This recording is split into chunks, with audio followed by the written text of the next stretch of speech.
Alam nyo bang may Super Chase ang Matchbox? Katumbas ito ng Super Treasure Hunt ng Hot Wheels. At ito ang itsura niya. Unang lumabas ito noong 2021. Bagong pakulo na naman ito ng Matchbox pero ang daming collectors ang nagandahan dito.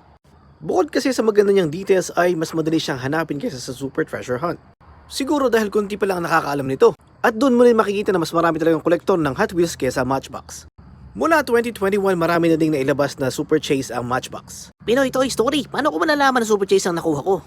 Madali lang yan, worry no more, papakita ko kung paano hanapin ang Super Chase. Ayan o, nakasulat lang dyan. Matchbox Super Chase, dali diba? Isa ding palatandaan ay may makita kayo nakasulat na SC, which means Super Chase na makita nyo sa katawan ng sasakyan. At ang pinaka-obvious sa lahat ay yung rubber tires, yes. Ito ang pinakaunang Super Chase na lumabas, ang 2020 Corvette.